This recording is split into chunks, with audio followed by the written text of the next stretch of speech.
ఏ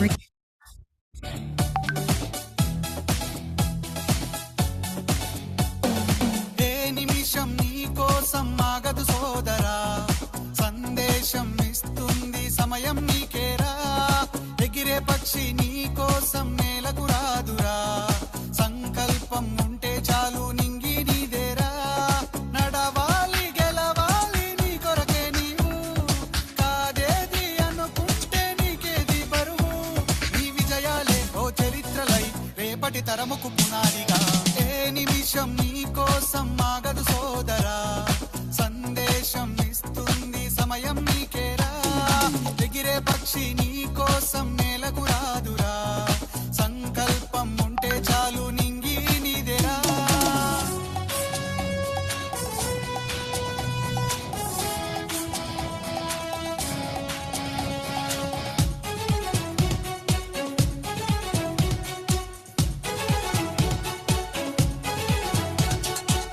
ఎగతాళి ఎదురే పడినా, అవమానం నిన్ను ఆపినా, ఆగిపోక అడుగేస్తే కదా శిఖరంలా నిలిచేది నీవు.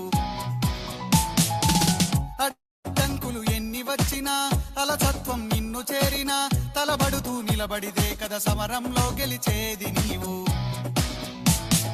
ప్రయత్నమే నీ తోడుంటే ఎదురే ముందిరా, ప్రపంచమే నీ మాటంటే వినదా ముందరా. ఆ రోజే ఈ లోకం మొత్తం నీ వెంటే అడుగులు వేయగా. ఏ నిమిషం నీ కోసం ఆగదు సోదరా, సందేశం ఇస్తుంది సమయం నీకేరా.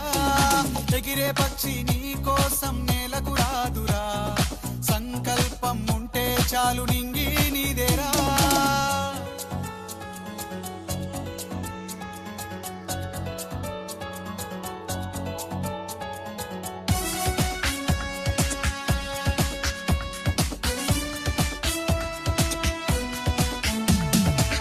నిన్ను చూసి విసిరే నవ్వులు, నిన్ను హేళన చేసే మాటలు, ఆపలేవు నీలో ఉన్న పోరాడేటి ధైర్యాన్ని.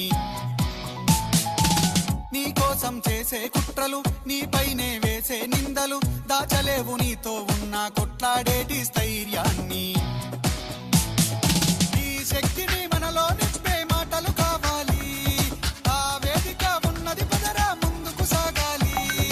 గంప నాగేశ్వరరావు గారి ఇంపాక్ట్ తో నడవాలి. ఏ నిమిషం నీ కోసం ఆగదు సోదరా, సందేశం ఇస్తుంది సమయం నీకేరా. ఎగిరే పక్షి నీ కోసం నేలకు రాదురా, సంకల్పం ఉంటే చాలు నింగి నీదేరా. నడవాలి గెలవాలి నీ కొరకే నీవు, కాదేది అనుకుంటే నీకేది బరువు. నీ విజయాలే ఓ చరిత్రలై రేపటి తరముకు పునాదిగా. ఏ నిమిషం నీ కోసం ఆగదు సోదరా, సందేశం ఇస్తుంది సమయం నీకేరా. ఎగిరే పక్షి నీ కోసం నేలకు రాదురా, సంకల్పం ఉంటే చాలు నింగి నీదేరా.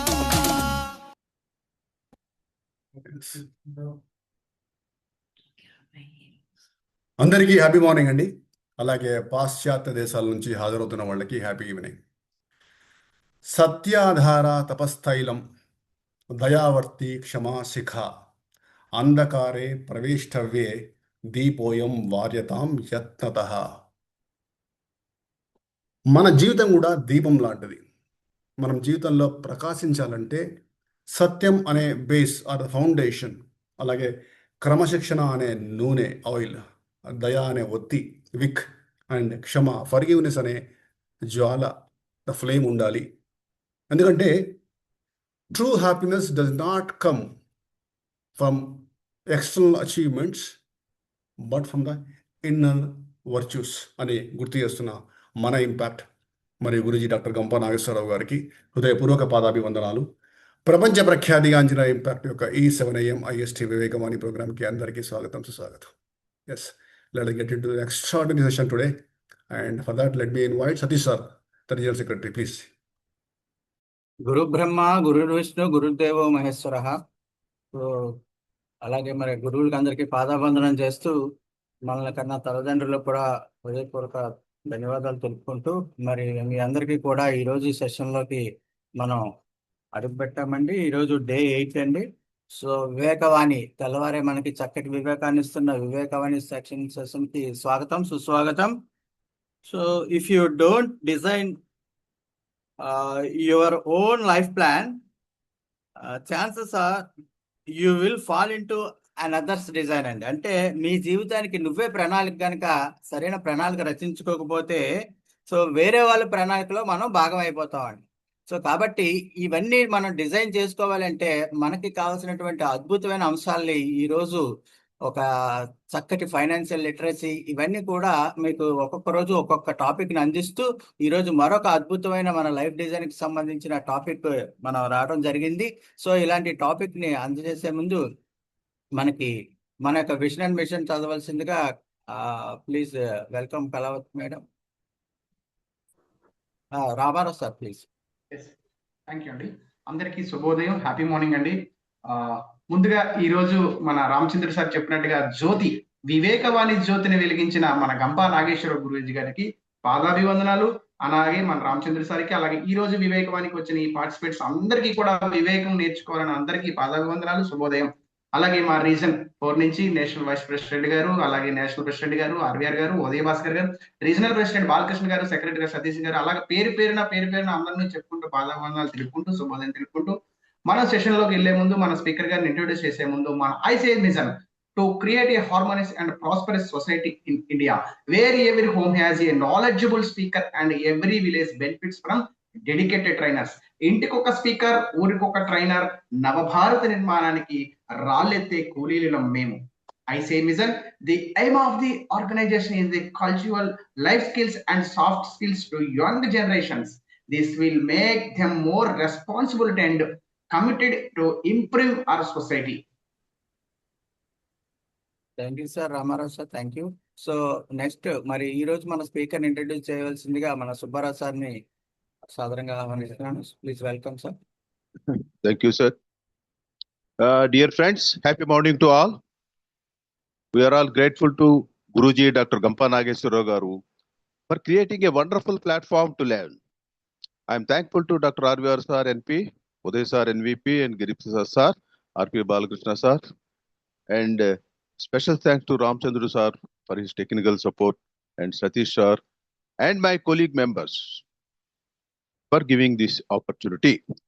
It is my privilege to introduce our speaker for today, Mr. Naresh Muthupuri.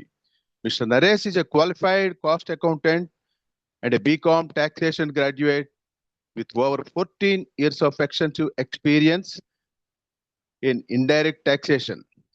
He is a certified GST practitioner since 2017 and a recognized litigation expert. He has provided strategic tax consulting to leading corporates including Dalmia India, Commercial Vehicles, Toshiba, Transformers, BSCPL Construction, Kirby Building Systems, TTDC Courier, and Vasavi Construction. He has conducted 200 plus corporate training sessions on GST and indirect taxation and continues to train employees across industries. Beyond corporate world, Mr. Naresh is deeply passionate about the national building through education. Trained in Train the Trainer Workshop Batch 285 and a Level 1 NLP practitioner. He regularly conducts personality development and motivation sessions for government school students. Driven by his passion to create impact on the training industry and uplift rural students, he is also an active member of ICI member and in continuously upgrading his skills in the training domain. Please join me in welcoming Mr. Naresh Muthupuri with a big applause. Welcome, sir, to the Zoom platform. Thank you very much, sir, for your warm welcome. My voice is audible, sir? My voice is audible? Yes, Okay. sir, yes, sir. Thank you very much for this opportunity. Ramachandra sir గారికి నా యొక్క ప్రత్యేక కృతజ్ఞతలు sir, నాకు ఈ opportunity ఇచ్చినందుకు. అదేవిధంగా impact family సభ్యులందరికీ నా యొక్క హృదయపూర్వక నమస్కారాలు.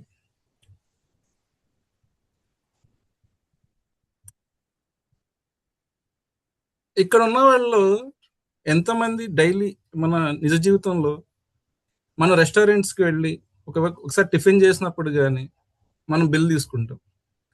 అదేవిధంగా రెస్టారెంట్కి వెళ్ళి ఈవినింగ్ పూట మధ్యాహ్నం వెళ్ళినప్పుడు మన ఫ్యామిలీతో వెళ్ళినప్పుడు డిన్నర్ కానీ లంచ్ కానీ చేసిన తర్వాత మనం రెస్టారెంట్ వాడు అంతా అయిపోయిందని మన బిల్ తీసుకొచ్చేస్తాడు. ఆ బిల్ని మనం చూసినప్పుడు మీకు ఆ బిల్లో ఏం కనిపిస్తుంది? మీరు చాట్ బాక్స్ అడుగుని నాకు కొంచెం టైప్ చేసి చెప్పగలరు. ఇప్పుడు మనం మార్నింగ్ అండి, ఇప్పుడు టిఫిన్ సెంటర్కి వెళ్ళి టిఫిన్ చేస్తున్నాం, వాడు బిల్ టైప్ చేసి ఇస్తాడు. బిల్ టైప్ చేసి ఇచ్చినప్పుడు మనకి ఆ బిల్లో ఏ కాంపోనెంట్స్ ఉంటాయి? చాట్ బాక్స్లో టైప్ చేయండి.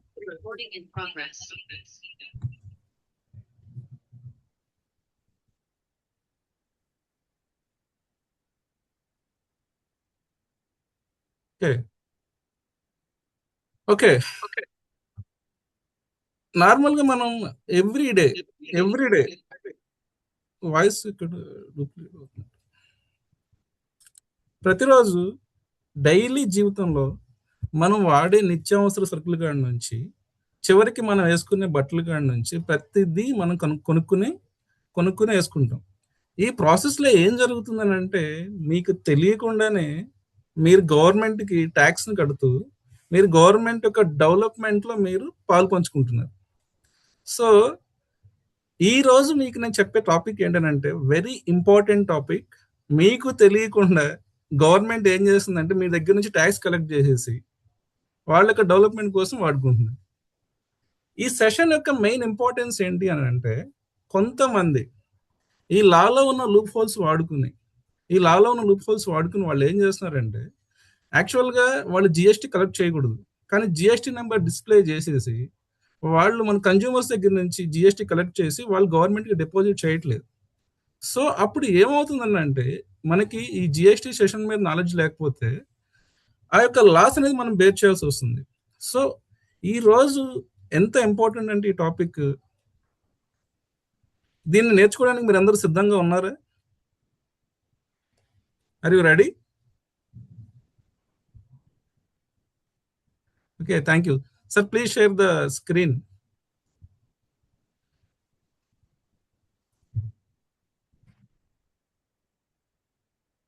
సార్ పీపీటీ షేర్ చేయండి సార్.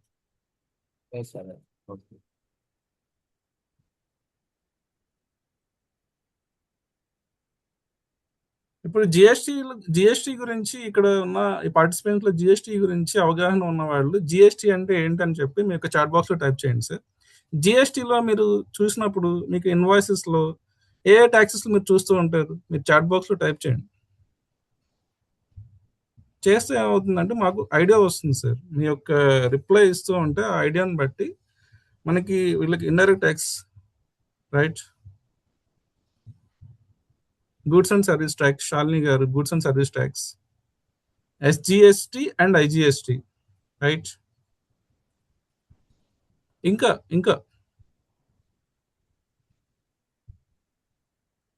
ట్రై చేయండి.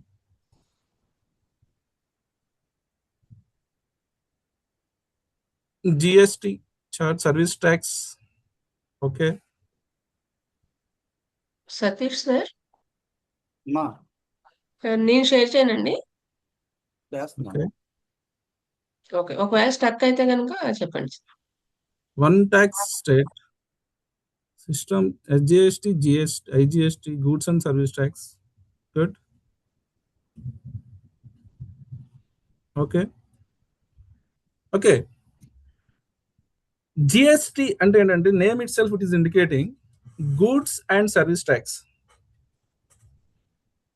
Okay, name it self it is a tax on goods and services in simple terminology. Every day మనం ఏవైతే వాడుతున్నామో మన గూడ్స్, వాటిని ఎవరో ఒకరు మ్యానుఫ్యాక్చర్ చేస్తుంటారు. ఆ మ్యానుఫ్యాక్చర్ చేసినప్పుడు వాళ్ళు మనకి సేల్ చేసినప్పుడు దాని మీద వాళ్ళు జిఎస్టీ ఛార్జ్ చేస్తారు. సో ఆ జిఎస్టీ అనేది ఎవరైతే ఎండ్ కన్జ్యూమర్ ఉన్నారో వాళ్ళ దగ్గర నుంచి కలెక్ట్ చేసి గవర్నమెంట్కి డిపాజిట్ చేస్తారు. This is the process of the GST. Okay, ఇండియాలో ఎన్ని రకాల ట్యాక్సెస్ ఉన్నాయండి? డైరెక్ట్ ట్యాక్స్ ఇక్కడ ఉన్న వాళ్ళు ఎంతమంది డైరెక్ట్ ట్యాక్స్ రిటర్న్స్ ఫైల్ చేస్తున్నారు? ఇన్కమ్ ట్యాక్స్ రిటర్న్స్ ఫైల్ చేస్తున్నారు ఇక్కడ ఉన్న వాళ్ళు ఎంతమంది? చాట్ బాక్స్ లో ఫైల్ చేసి ఎస్ అని పెట్టండి, వై అని పెట్టండి. గుడ్.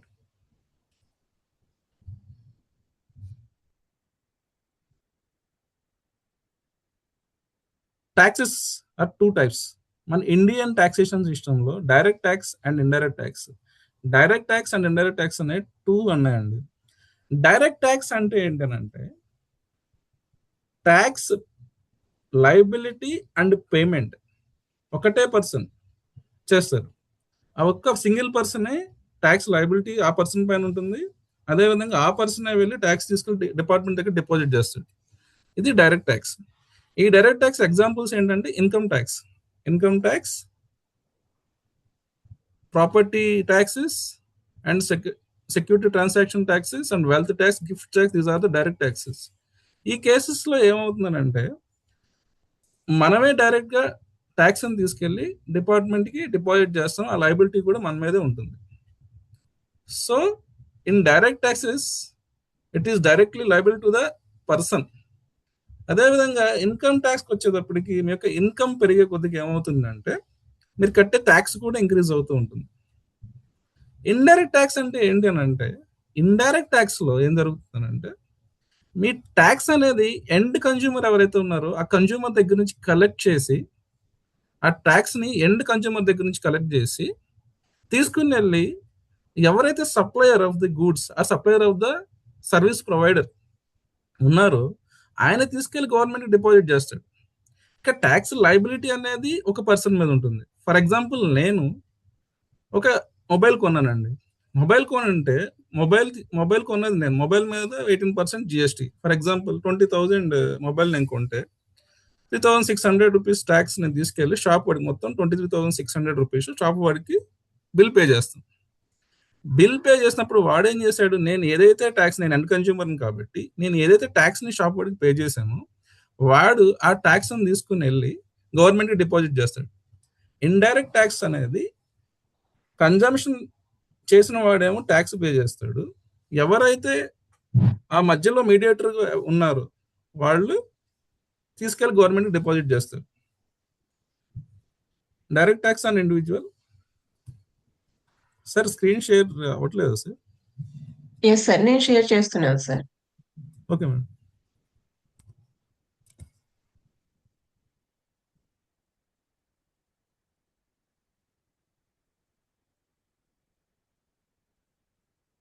అదేవిధంగా జిఎస్టీ వచ్చేటప్పటికి అసలు జిఎస్టీ అనేది ఇండియాలో ఎందుకు ఇంట్రడ్యూస్ చేశారంటే అసలు ఓకే థ్యాంక్ యూ.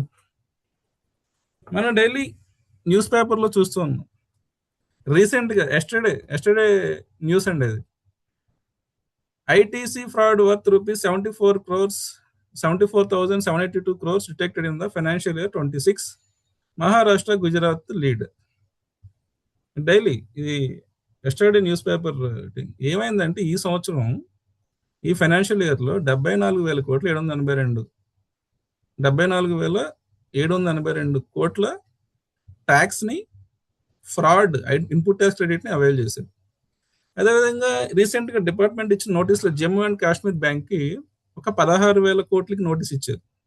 ఏది జిఎస్టీ వాళ్ళు ఎవేట్ చేశారని చెప్పి నోటీసులు ఇచ్చారు.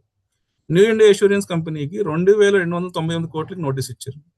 పిరమల్ ఎంటర్ప్రైజ్ లిమిటెడ్ కి 1,502 ట్యాక్స్ క్రోర్స్ కి నోటీసెస్ ఇచ్చారు. ఈ నోటీసెస్ అసలు ఎందుకు వస్తాయనంటే ఎప్పుడైతే జిఎస్టీ కంప్లైన్సెస్ ని మనం పాటించకుండా నాన్ కంప్లైన్స్ చేయటం వల్ల ఈ నోటీసెస్ అనేది డిపార్ట్మెంట్ అనేది ఇష్యూ చేస్తూ ఉంటారు. Okay, next slide madam.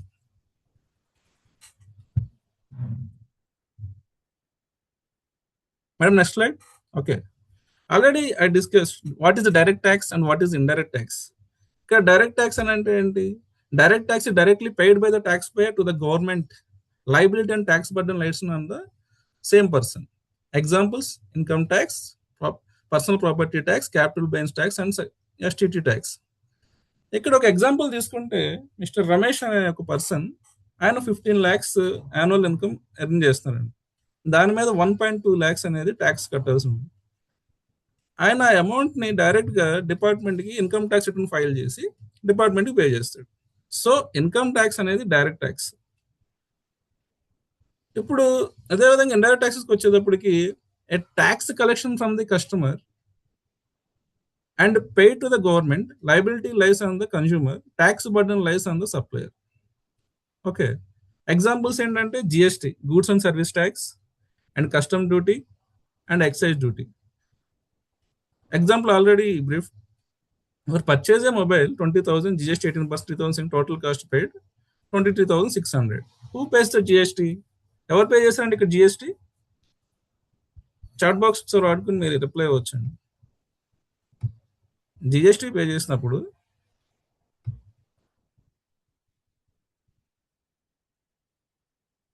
Seller, నార్మల్గా ఎవరు పే చేస్తారు? సెల్లర్కి ఎవరు పే చేస్తారు? కస్టమర్. Yes, consumer. ఓకే, ఆ కన్జ్యూమర్ పే చేసిన ట్యాక్స్ని, ఆ ట్యాక్స్ బర్డెన్ అనేది ఎప్పుడైతే అది ఎవరి మీద షిఫ్ట్ అవుతుంది, ఆటోమేటిక్ కన్జ్యూమర్ పే చేసిన తర్వాత ఆ షాప్ ఓనర్ ఎవరైతే ఉన్నారో ఆయన జిఎస్టీ రిటర్న్ ఫైల్ చేసి గవర్నమెంట్కి డిపాజిట్ చేస్తాడు. Which is the indirect taxation. Direct ట్యాక్సెస్ని CBIT, central board of direct taxes అనే అథారిటీ గవర్న్ చేస్తుందండి. ఇండైరెక్ట్ ట్యాక్సెస్ని CBIC, central board of indirect taxes and customs. Direct ట్యాక్స్కి వచ్చి సిబిడిటి, ఇండైరెక్ట్ ట్యాక్సెస్కి వచ్చి సిబిఐసి. ఈ రెండు బోర్డ్స్ అనేవి గవర్న్ చేస్తుంటాయి. డైరెక్ట్ ట్యాక్స్ ఫ్రీక్వెన్సీ అనేది ఇయర్లీ బేసిస్ ఉంటుంది, కానీ ఇండైరెక్ట్ ట్యాక్స్ ఫ్రీక్వెన్సీకి వచ్చేటప్పుడు monthly basis. This is the major difference between the direct tax and indirect tax. Now I'm asking a question. What is the income tax? Is the direct tax or indirect tax? Can use the chat box and type the reply. Income tax is a direct tax or indirect tax?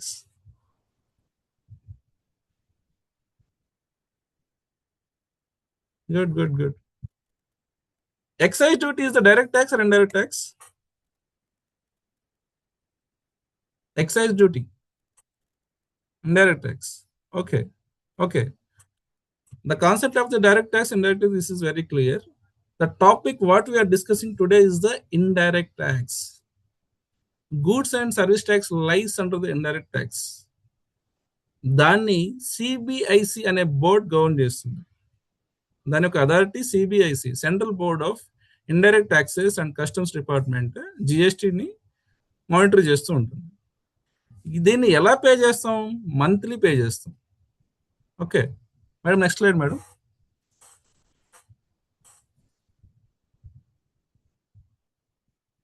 Okay, అసలు ఇండియాలో GST అసలు ఎందుకు introduce చేశారు? జిఎస్టీని అసలు introduce చేయడం main కారణం ఏంటంటే elimination of the cascading effect of tax effect. GST రాకముందు సినారియో ఎలా ఉంది అని అంటే, for example manufacturing price of a product 100 rupees ఉంటే ఎక్సైజ్ డ్యూటీ దాని మీద 12% పే చేసేవాళ్ళు. 12% అంటే ఏమవుతుంది? అప్పుడు 112 అయింది. దాని మీద ఏది already manufacturing price plus excise duty 112 రూపాయలు అయింది కదా, దాని మీద వ్యాట్ 14% ఛార్జ్ చేసేవాళ్ళు. అంటే ఏంటి? ఎక్సైజ్ డ్యూటీ మీద కూడా మళ్ళీ వ్యాట్ ఛార్జ్ చేసేవాళ్ళు. అలా చేయటం వల్ల 14% చేయడం వల్ల 15.68 రూపీస్ అయింది. అప్పుడు టోటల్ కాస్ట్ అయిన 127.68 రూపీస్ అయింది. ఇక్కడ కాన్సెప్ట్ ఏంటనంటే, already tax excise duty pay చేసాం, వ్యాట్ అనేది ఎక్సైజ్ డ్యూటీ ఆ 12 రూపీస్ ఏదైతే ఉందో దాని మీద కూడా కలిపి పే చేసాం. It is what is the meaning of cascading effect? Means tax on tax is called the cascading effect. I'm repeating once again. GST introduce చేయడానికి మెయిన్ రీజన్ ఏంటి అని అంటే, జిఎస్టీ వచ్చిన తర్వాత క్యాస్కేడింగ్ ఎఫెక్ట్ అనేది ఎలిమినేట్ అయ్యింది. Eliminate ఎలా అయింది అని అంటే, అంతకుముందు ఏదైనా ప్రోడక్ట్ కొన్నప్పుడు మనం కట్టిన ట్యాక్స్ మీద మళ్ళీ ట్యాక్సెస్ పే చేసేవాళ్ళు. either it is a sales tax, it is service tax, it is CST, it is VAT, something XYZ. ఇచ్చిన ఎగ్జాంపుల్ వెరీ క్లియర్గా ఇక్కడ మనం వ్యాట్ దేమే పే చేసాం, ఆల్రెడీ ఎక్సైజ్ డ్యూటీ ఏదైతే ఉందో ఆ కంపోనెంట్ కూడా యాడ్ అయిన ప్రైస్ మీద ట్యాక్స్ పే చేసాం. So it is called cascading effect. GST ఏం చేసిందంటే, జిఎస్టీ వచ్చిన తర్వాత there is only one tax, goods and service tax. Direct manufacturing price ఉందా 100 రూపీస్, దాని మీద నెక్స్ట్ ఏముంటుంది GST, there is no other taxes. Okay, దానివల్ల ఏమైంది క్యాస్కేడింగ్ ఎఫెక్ట్ అనేది పోయింది. This is the main advantage.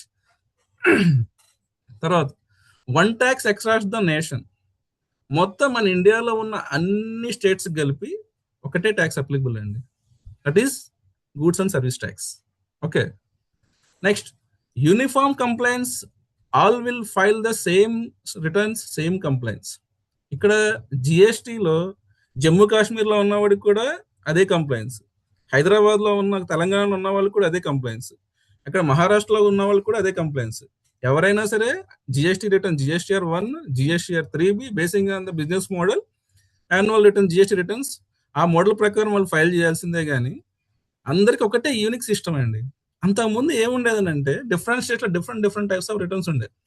Service tax ఎక్కడో ఫార్మేట్ ఉండేది, వ్యాట్ సిఎస్టీకి డిఫరెంట్ ఫార్మేట్స్, డిఫరెంట్ ఫార్మేట్స్ ఉండేది.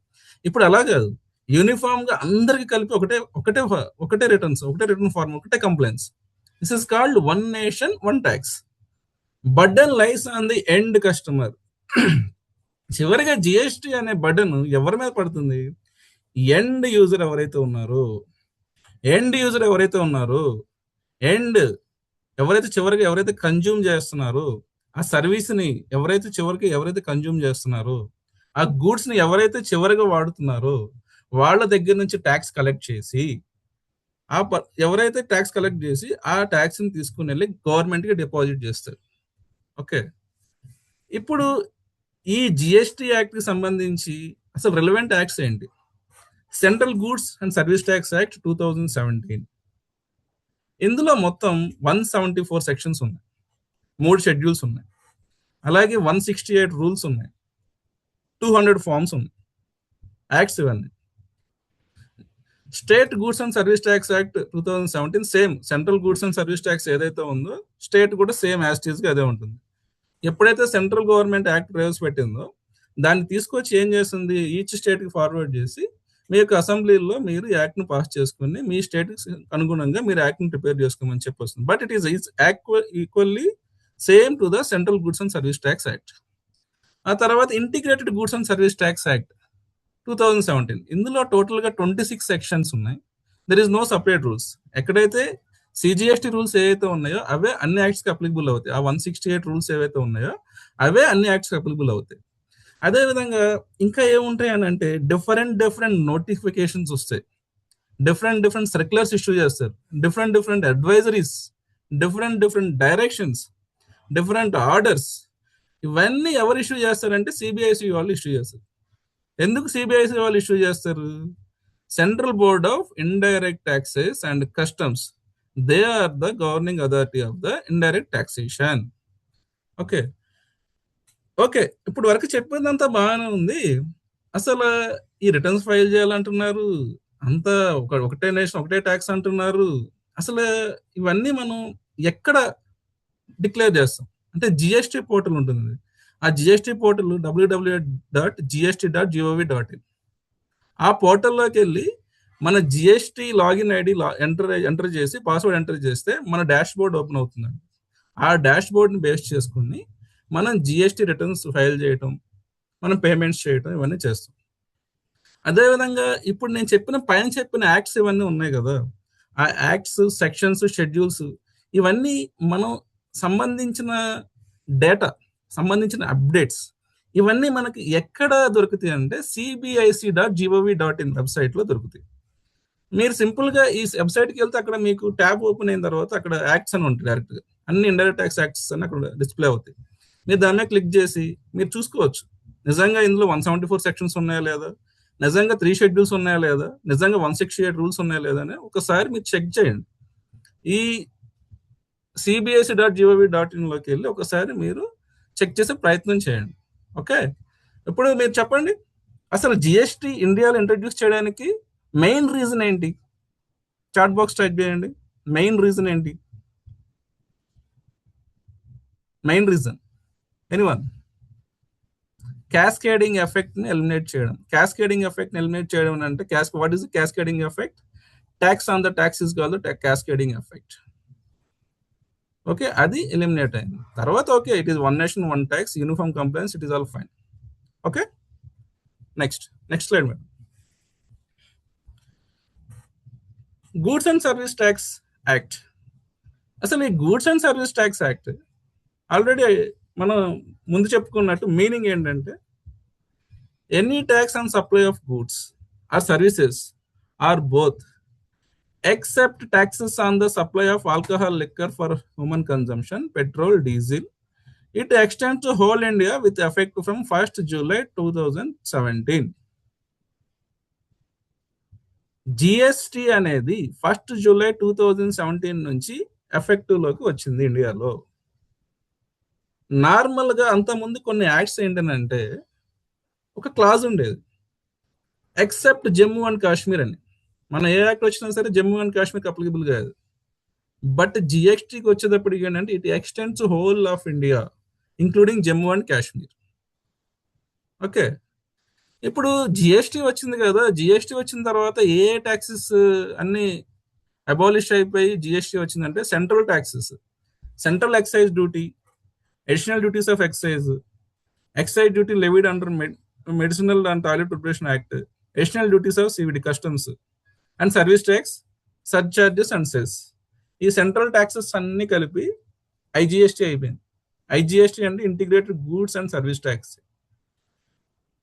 GST state taxes, state VAT, sales tax, central sales tax, purchase tax, entertainment tax, luxury tax, entry tax, ఇవన్నీ కలిపి మొత్తం అన్ని కలిపి జిఎస్టీలోకి వచ్చింది.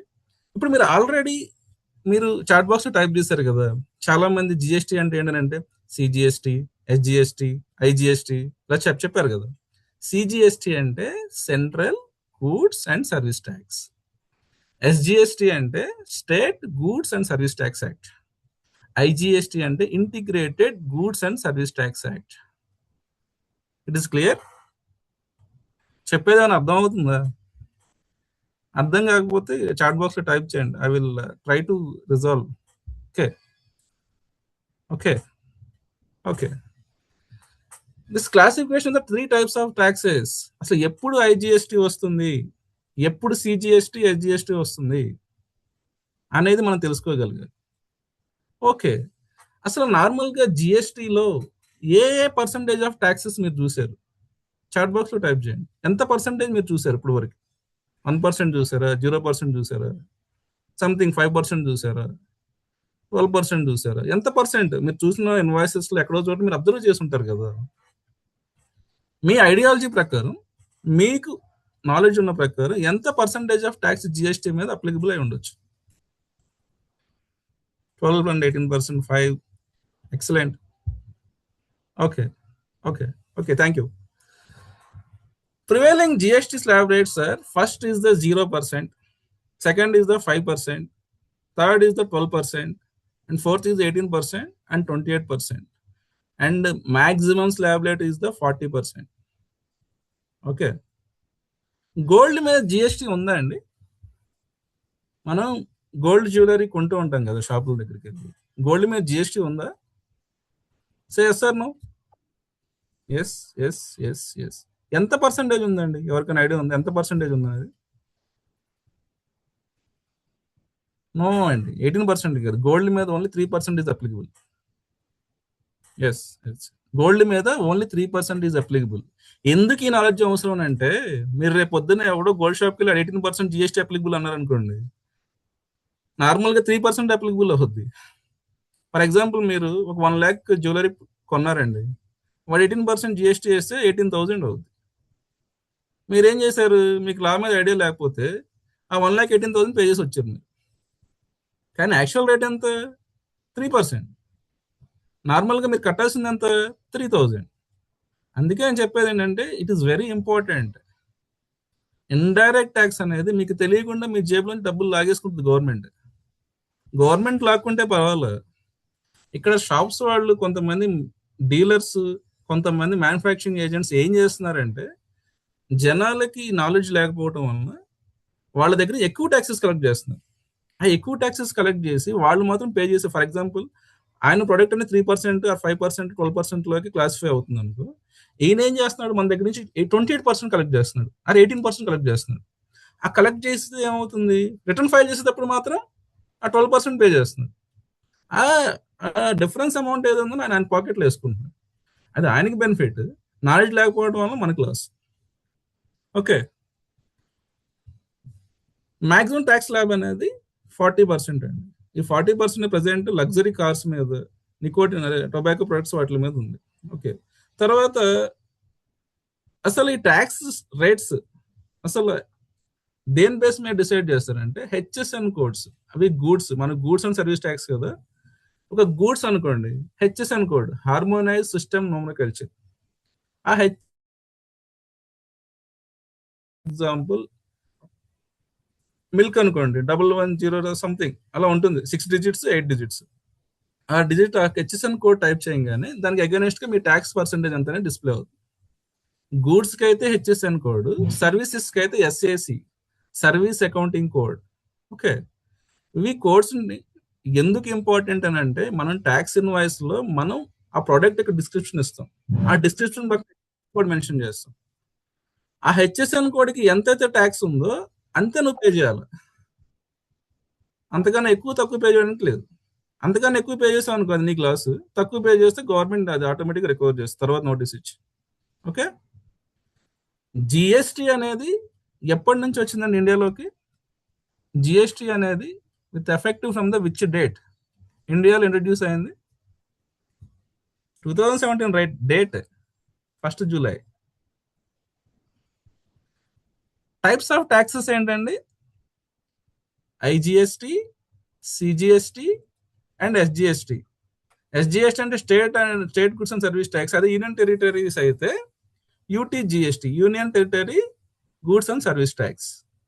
Okay, already tax rates, maximum tax slab rate ఎంత ఉంది? Maximum tax slab rate, anyone, maximum tax slab rate is the 40%. Okay, అరే ఇక్కడ నేను చెప్పాను కదా 0% అని అన్నాను కదా. 0% అంటే ఏంటండి అసలు? 0% నిజంగా ట్యాక్స్ రేటా అది? ఇప్పుడు మీరు గూడ్స్ కొన్నారండి, నేను ట్యాక్స్ రేట్ 0 అన్నా. 0 ఇస్ ద రేట్?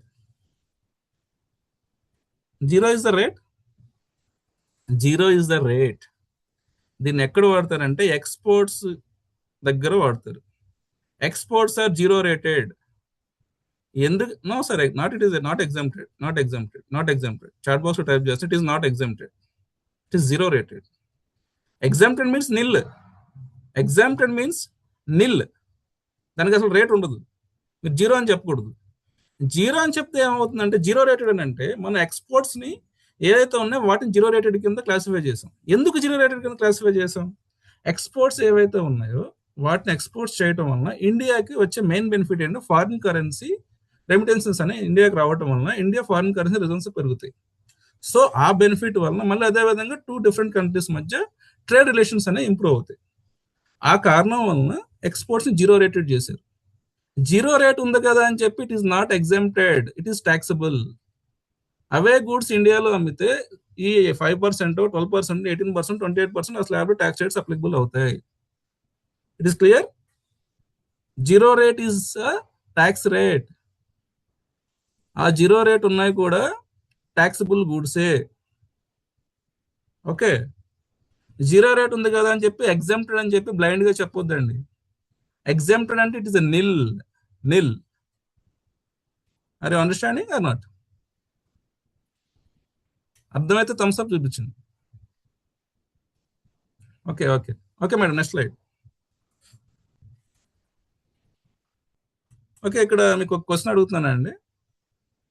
గూడ్స్ కి ఏ కోడ్ వాడతారు? హెచ్ఎస్ఎన్ కోడ్ అంటారా, ఎస్ఎస్సి కోడ్ అంటారు? గూడ్స్ కి. సర్వీసెస్ కి SAC. Goods HSN right, services కి SAC.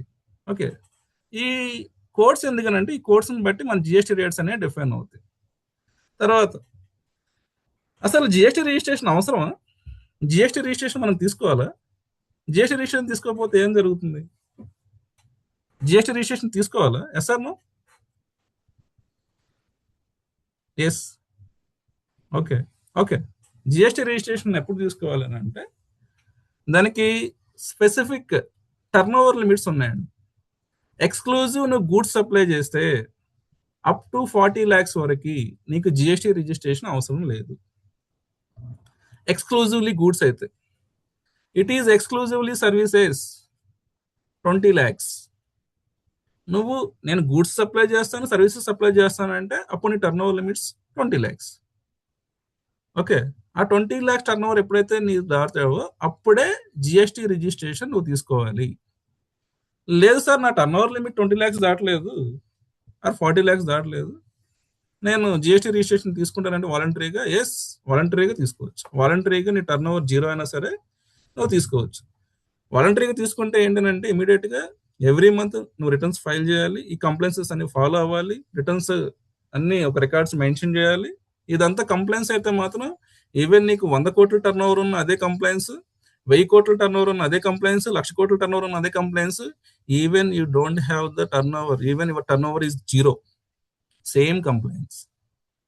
Because it is one nation one tax, because it is one tax for all. అందరికి ఒకటే ఈక్వల్ ట్యాక్స్ అండి, అందరికి ఒకటే రిటర్న్స్. ఆ నిల్ ట్యాక్స్ ఉన్నవాడు కూడా అదే GSTR 1 ఫైల్ చేయాలి, GSTR 3 ఫైల్ చేయాలి. అదేవిధంగా 1000 కోట్లు 1,00,000 కోట్ల టర్న్ ఓవర్ ఉన్న వాళ్ళు కూడా సేమ్ రిటర్న్ ప్రాసెస్. ఓకే, కొన్ని స్టేట్స్ ఏంటంటే కొన్ని బ్యాక్వర్డ్స్ స్పెషల్ కేటగిరీ స్టేట్స్ ఉన్నాయి. ఆ స్టేట్స్ లో ఏంటంటే మనం 40 lakhs చెప్పాం కదా, 20 lakhs టర్న్ ఓవర్ లిమిట్ ఈ గూడ్స్ కి, ఇంకా 10 lakhs. For example Sikkim, Jammu and Kashmir ఉన్నాయి కదా, వాటిలో ఏం చెప్పండి ఎక్స్క్లూజివ్ సప్లై ఆఫ్ సర్వీసెస్ అనుకో 20 lakhs, exclusive supply of services అయితే 10 lakhs.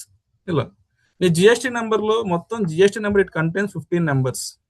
ఆ 15 నెంబర్లో first 2 digits state code denote చేస్తాయి, ఆ తర్వాత 10 digits పాన్ నెంబర్ పాన్ నెంబర్ని డినోట్ చేస్తాయి. ఆ తర్వాత 1 అని ఉంది కదా ఇక్కడ, ఈ 1 అనేది నీకు ఆ స్టేట్లో ఎన్ని రిజిస్ట్రేషన్స్ ఉన్నాయో తెలియజేస్తాయండి. ఒకవేళ ఇక్కడ 5 అని ఉందనుకోండి, 5Z అని ఉందనుకోండి, అంటే నీకు ఆ స్టేట్లో పర్టికులర్ ఇప్పుడు తెలంగాణ స్టేట్లో 36 అనేది డినోట్స్ తెలంగాణ స్టేట్. ఈ 1 కాకన 5, 6, 7, 8, 9 ఉందనుకోండి, ఆ స్టేట్లో నీకు 9 జిఎస్టీ రిజిస్ట్రేషన్స్ ఉన్నాయని దాని అర్థం. ఓకే, జెడ్ అనేది డిఫాల్ట్గా డిపార్ట్మెంట్ లెక్కట్ చేసేది, 6 అనేది డిపార్ట్మెంట్ చెక్ సమ్ క్యారెక్టర్ అది. సో మొత్తం జిఎస్టీ నెంబర్ అనేది 15 digits ఉంటాయి. ఆ 15 digits లో 2 digits స్టేట్ కోడ్ ఉంటుంది. ఓకే, మనం ఈ మధ్యన రీసెంట్ గా చూస్తుంది ఏంటంటే చాలా మంది షాప్స్ ముందు వీఆర్ కంపోజిషన్ డీలర్స్, మేము జిఎస్టీ పరిధిలోకి రాము, మేము ట్యాక్స్ కస్టమర్ దగ్గర ట్యాక్స్ కలెక్ట్ చేయము. ఈ బోర్డ్స్ చాలా మంది చూస్తారు, అవునా కదా? ఎవరైనా చూసారా మీరు? మేము కంపోజిషన్ పరిధిలో ఉన్నాము, మేము కస్టమర్ దగ్గర నుంచి ట్యాక్స్ కలెక్ట్ చేయము. చూసారా ఎవరన్నా? ఫాస్ట్గా రెస్పాండ్ అవ్వాలండి కొంచెం. సో కంపోజిషన్ డీలర్స్కి అయితే ఏంటంటే వాళ్ళ యొక్క turn over last year turn over 1.5 crores ఉంటే, ఫర్ ఎగ్జాంపుల్ వాళ్ళు last previous year 25-26 turn over 1.5 crores ఉంటే, ఈ ఇయర్లో వాళ్ళు ఆ స్కీమ్ని అడాప్ట్ చేసుకోవచ్చు. కంపోజిషన్ డీలర్ అయితే ఏంటంటే ఎవరి దగ్గర కన్జ్యూమర్ దగ్గర నుంచి ట్యాక్స్ కలెక్ట్ చేసే రైట్ వాడికి లేదు. ఆయన ఇచ్చే ఇన్వాయిస్ బిల్ ఆఫ్ సప్లై అంటారు, nothing but it composition dealer, nothing but ఇది ఎగ్జాంపుల్ సప్లై. బిల్ ఆఫ్ సప్లైలో నేను కంపోజిషన్ డీలర్ని, నాకు ఎవరి దగ్గర నుంచి ట్యాక్స్ కలెక్ట్ చేసే రైట్ లేదని చెప్పి మెన్షన్ చేయాలి కామెంట్. మీకు కానీ జిఎస్టీ నెంబర్ చెక్ చేసినప్పుడు ఆ జిఎస్టీ నెంబర్ కింద ఉంటుంది రెగ్యులర్ ట్యాక్స్ పేయరా, కంపోజిషన్ డీలరా. అండ్ కంపోజిషన్ డీలర్ అయ్యండి నీకు ట్యాక్స్ ఇన్వాయిస్ 18% ఇచ్చి మీరు ట్యాక్స్ పే చేస్తారనుకో, it is lost you. Why GST knowledge is very important here. నువ్వు జిఎస్టీ రిజిస్ట్రేషన్ జిఎస్టీ పోర్టల్లోకి నేను చెప్పాను GST.gov.in వెళ్ళి అక్కడ చెక్ జిఎస్టీ నెంబర్ ఉంటుంది, అక్కడికి వెళ్ళి చెక్ చేసినప్పుడు నువ్వు ఆ GST registration normal tax payer అయితే నీకు ఇచ్చిన ట్యాక్స్ ఇన్వాయిస్ లో 18% ఛార్జ్ చేశాడు అనుకోండి, దెన్ ఇట్ ఈస్ వ్యాలిడ్. నువ్వు 18% ట్యాక్స్ తీసుకెళ్ళి వాడు కట్టు, ఆయన తీసుకెళ్ళి గవర్నమెంట్ కడతాడు. అట్లా కాకుండా మీరు చెక్ చేసినప్పుడు కంపోజిషన్ డీలర్ అని ఉంది, కంపోజిషన్ డీలర్ ఉన్నప్పుడు మీ ట్యాక్స్ ఇన్వాయిస్ ఇచ్చేసి అన్ని ఇచ్చేసి మీ దగ్గర ట్యాక్స్ కలెక్ట్ చేస్తాడు, ఇట్ ఈస్ ఇల్లీగల్. మీరు ఆ నాలెడ్జ్ కోసం ఈ జిఎస్టీ అనే concept is very important. Okay, mandatory registration. అసలు ఈ టర్న్ ఓవర్ చాలా మంది ఏమనుకుంటే ఈ టర్న్ ఓవర్ లిమిట్స్ ఉన్నాయి కదా, ఈ టర్న్ ఓవర్ లిమిట్ నాకు కాలేదు, రిజిస్ట్రేషన్ మ్యాండేటరీ అవసరం అనుకుంటారు. అట్లా కాదండి. Business costing turnover limit అయిన తర్వాత ఇప్పుడు ఆ 40 lakhs 20 lakhs ఉంది, ఆ టర్న్ ఓవర్ లిమిట్ దాటిన తర్వాత కంపల్సరీగా రిజిస్ట్రేషన్ తీసుకోవాలి. ఇంటర్ స్టేట్ ట్యాక్స్ సప్లై, నువ్వు బిట్వీన్ 2 states ట్రాన్సాక్షన్ చేసినప్పుడు నువ్వు జిఎస్టీ రిజిస్ట్రేషన్ మ్యాండేటరీ తీసుకోవాలి. Even your turn over is 100 rupees also. Even your turn over 1 rupee also.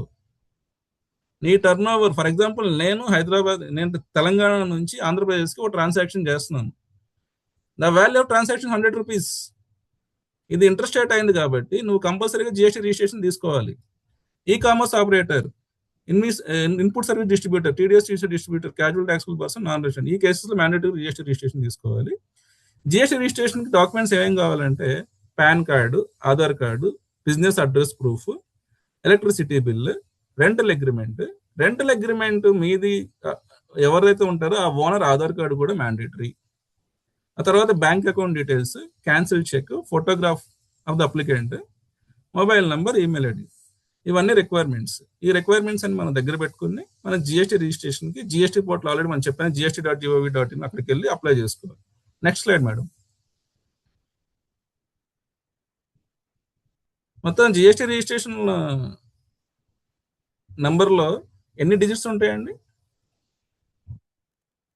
Chat box type చేయొచ్చు. ఎన్ని డిజిట్స్ ఉంటాయి?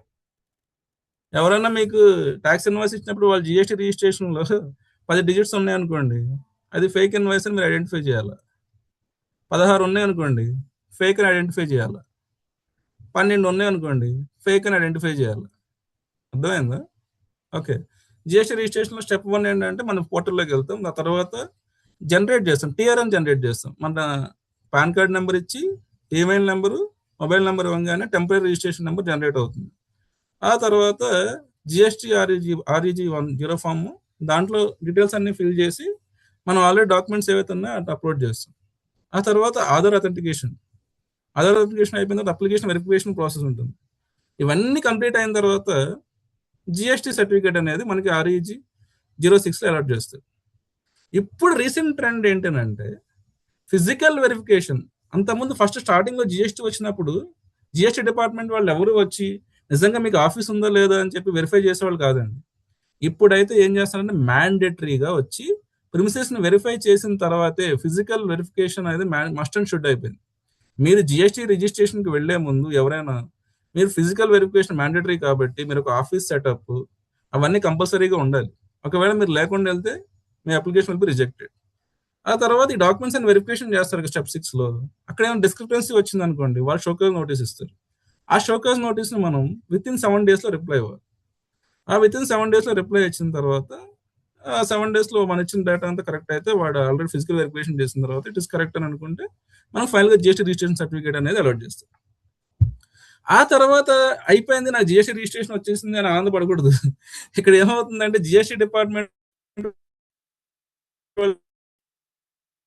తెలివిగా చాలా మంది పోతున్నారు.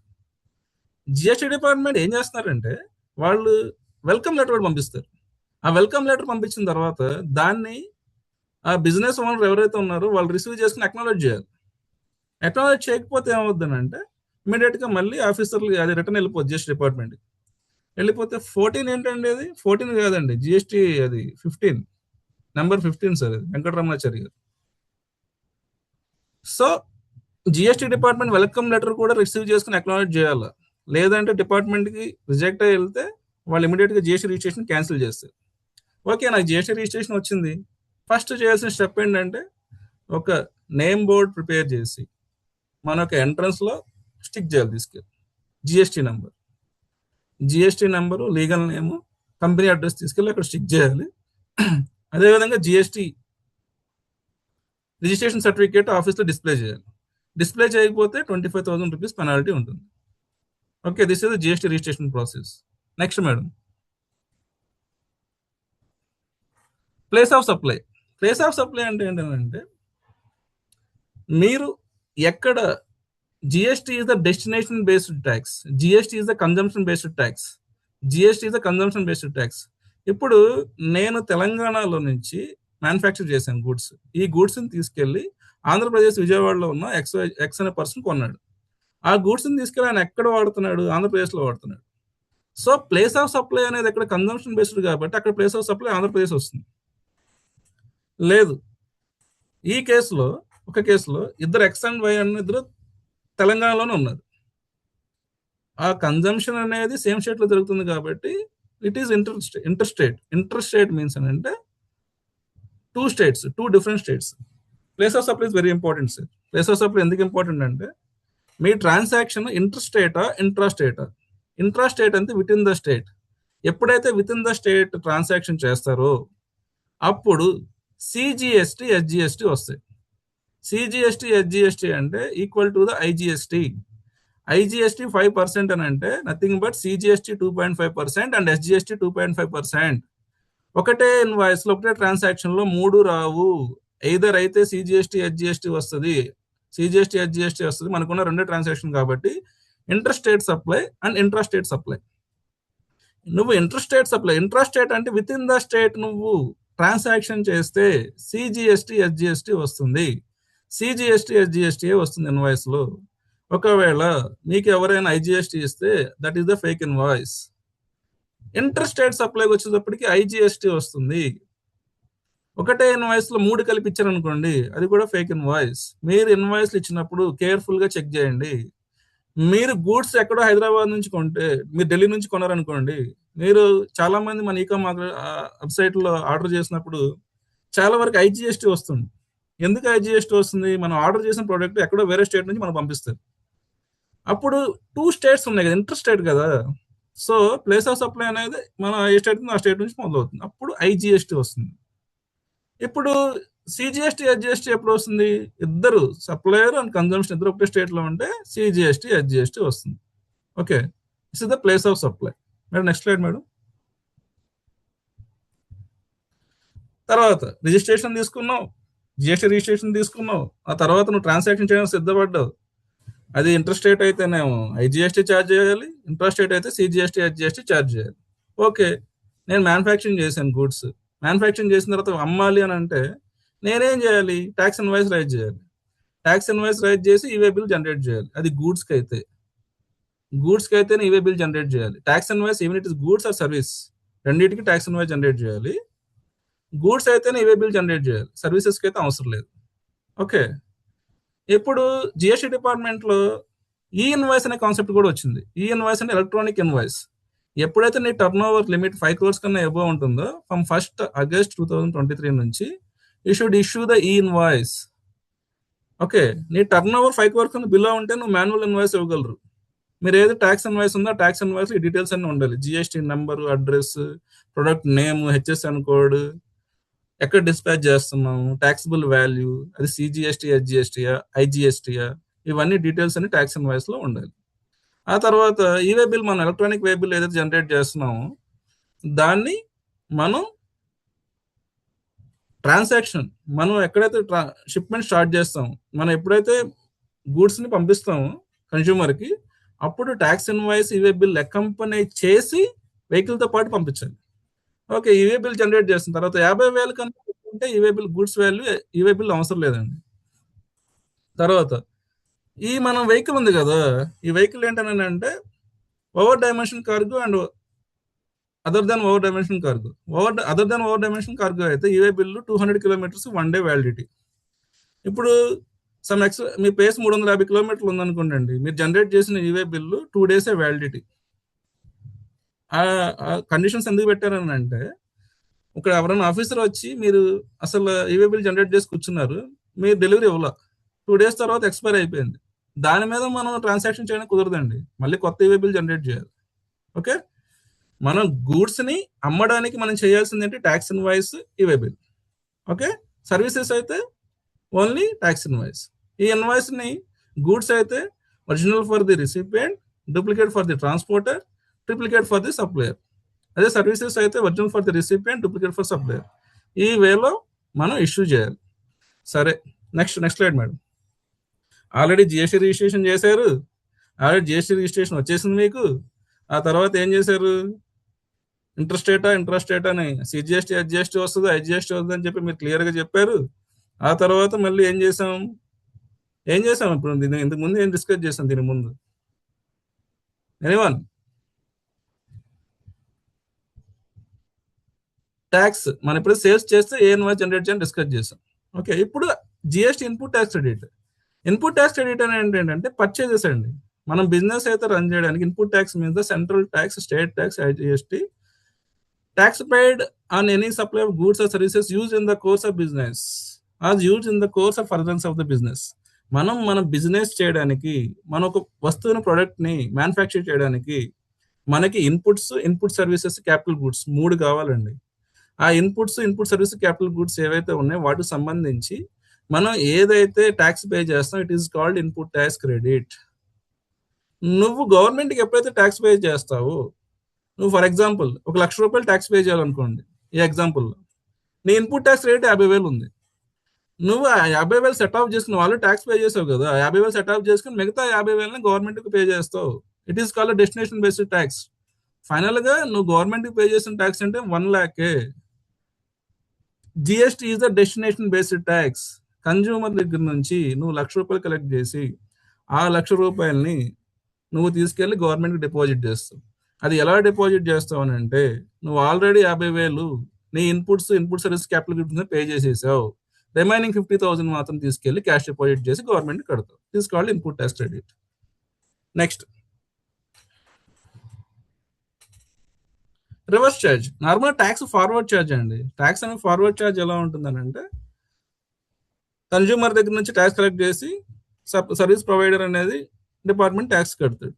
కానీ రివర్స్ ఛార్జ్ ఏంటంటే, ఎవడైతే రిసిపియంట్, నేను సప్లయర్ అండి, మీరు రిసిపియంట్, నార్మల్గా నేను వేయాలి కదా రిటర్న్స్. కానీ ఇక్కడ రివర్స్ ఛార్జ్ ఏంటంటే, recipient will pay the tax. అది ఎలా ట్యాక్స్ పే చేస్తాడంటే, ఆయన ఇన్వాయిస్ జనరేట్ చేసుకుని పే చేస్తాడు. It is the concept. RCM supplies కింద ఏమేమి వస్తాయంటే, goods transport agency, rent a cab service, legal services, rental service, ఇలా కొన్ని specific services RCM reverse charge. Forward charge అంటేనేమో సప్లయర్, ఆ సర్వీస్ ప్రొవైడర్ ఎవరైతే ఉన్నారో కన్జ్యూమర్ దగ్గర నుంచి ట్యాక్స్ కలెక్ట్ చేసి ఆ ట్యాక్స్ని తీసుకెళ్లి డిపార్ట్మెంట్కి డిపాజిట్ చేస్తారు. ఆర్సీఎం అంటే ఏంటంటే, ఎవరైతే రిసిపియంట్ ఉన్నాడో ఆ రిసిపియంటే, నార్మల్గా రిసిపియంట్ ఎవరైతే ఉన్నాడు అది తీసుకొని ట్యాక్స్ డిపాజిట్ చేయాలి కదా. డిపాజిట్ మామూలుగా ఎవరికి ఇస్తారు, ఎవరు సప్లయర్ వాళ్ళకి ఇస్తారు కదా. కానీ RCM it's reverse charge. Okay, next slide madam. Okay, ఇవన్నీ అయిపోయింది. ఫస్ట్ జిఎస్టీ రిజిస్ట్రేషన్ తీసుకున్నాం, ఆ తర్వాత ప్లేస్ ఆఫ్ సప్లై డిసైడ్ చేసాం, ఆ తర్వాత సేల్స్కి ఏం చేయాలో చూసాం, ఆ తర్వాత పర్చేజెస్కి ఏం చేయాలో చూసాం, ఆ తర్వాత ఇది ఫార్వర్డ్ ఛార్జ్ రివర్స్ ఛార్జ్ చూసాం, ఆ తర్వాత ఏం చేయాలి, జిఎస్టీ రిటర్న్స్ ఫైల్ చేయాలి. జిఎస్టీ రిటర్న్స్ ఏంటి, GSTR1, GSTR3B, GSTR2B, GSTR4, GSTR8, GSTR5, ఇలా డిఫరెంట్ క్లాసిఫికేషన్స్. మేజర్గా మనకి నార్మల్గా 99% జనాలు ఫైల్ చేసిన GSTR1. GSTR1 అంటే ఏంటంటే, నీ యొక్క సేల్స్ మొత్తం డిక్లేర్ చేయాలి GSTR1లో. GSTR1 అనేది outward tax liability return.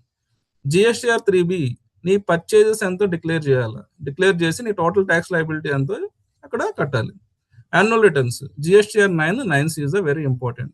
These are the dead lines.